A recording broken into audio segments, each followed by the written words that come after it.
I have no fear of opponent in front of me. That I am very self-sufficient. That they do not bother me. And that should I fight? Should I do anything? I have made up my mind, and that's it, baby. You better kill me before.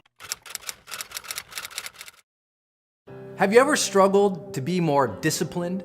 You know you got that paper due next week, but you don't do anything all week even though you know it's coming. Or you set up a brand new habit that you're so excited about that you know can improve your life, your relationships, or your work, but you don't stick to it.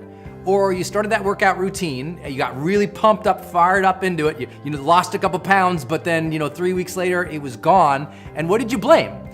You blamed your discipline. You said, I wish I was more disciplined and everything would be great. And the reality is it's true. Discipline is one of the most important things we can develop in our lives, because without that ability to be sort of self-reliant and willful to get things done on a continual basis, we never get that great amount of momentum and progress towards what we really want.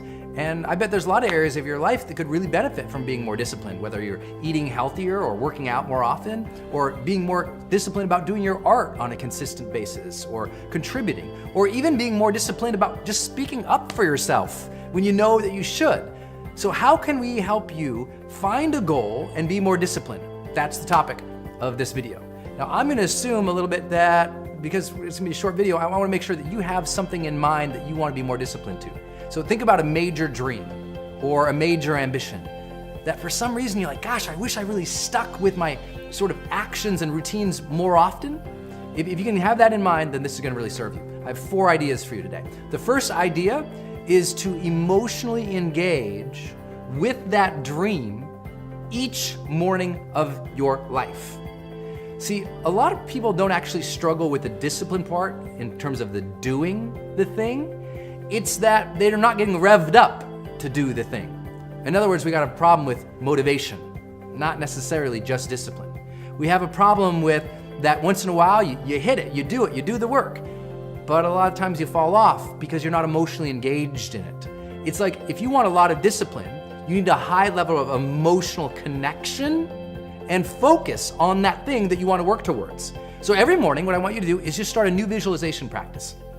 When you wake up in the morning, close your eyes, think about the dream, the aspiration, the thing that you're really after in life, and just visualize it and really get yourself emotionally attached, emotionally engaged with it. Think about how great it will feel for you to have that thing, or be that thing, or contribute that thing, to make that difference. Just think about it, allow it to well up in your heart a little bit, get excited about it, remember the dream. That's why we get away from discipline, because we're so busy with the chaos of the world that we emotionally are no longer attached in a way that our brain says, hey man, focus on this. It's important to you, remember?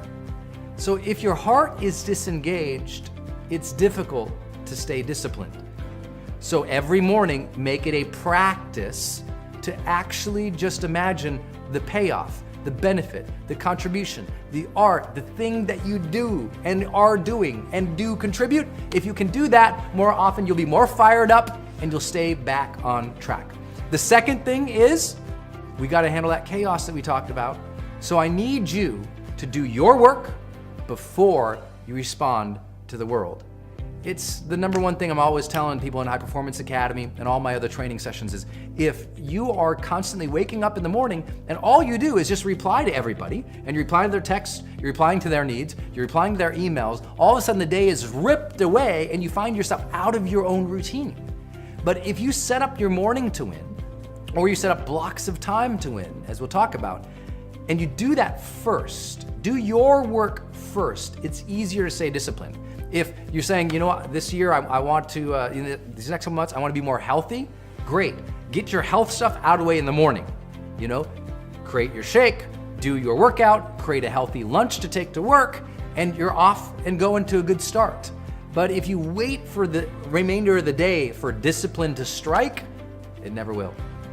The third thing is what we call block time. You need to have scheduled blocks of time where that discipline happens every day, and that's the only thing that happens. Look, you can always do something every day towards your dreams.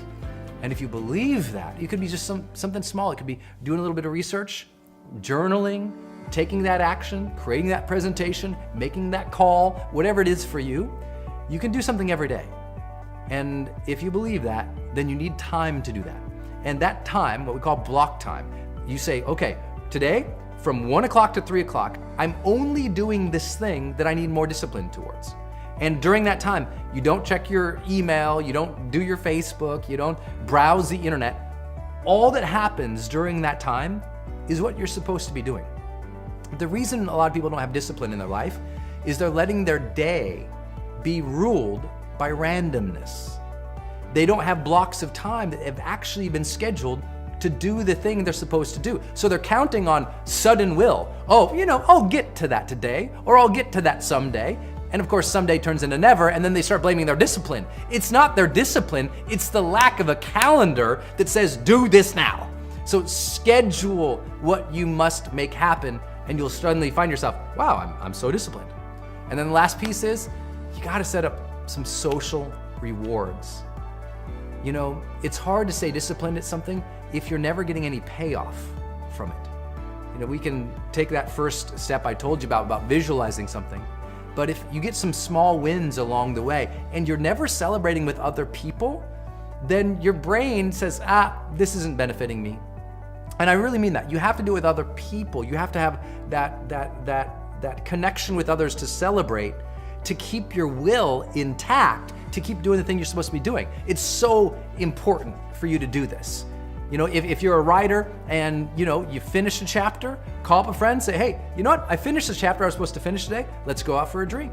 If you've accomplished something at work you said you were gonna do, get everybody together, say, hey, you know what? Lunch is on me today. Let me take care of you guys for lunch.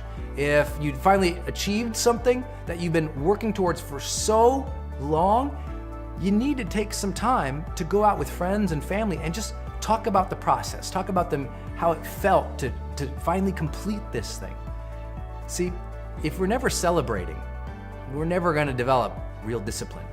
And it's funny because too many people think those are opposite things. They think discipline can't be fun, that the discipline can't be joyful. But the masters of this life have proven that doing things in a disciplined way can also be doing things in a joyful way. And if you think discipline has to be this hard, awful, terrible thing, maybe you're never going to have discipline because you're constantly trying to fool yourself into doing things you don't want to do. And it's time to find the things that you do want to do. It's time to connect to those emotionally and to visualize those, to get other people to the party with you, to celebrate, to do the things that really matter, which is block the time to make the dang thing happen. If you'll do these things, you'll start to find yourself much more disciplined and on your way to living what we call the charged life.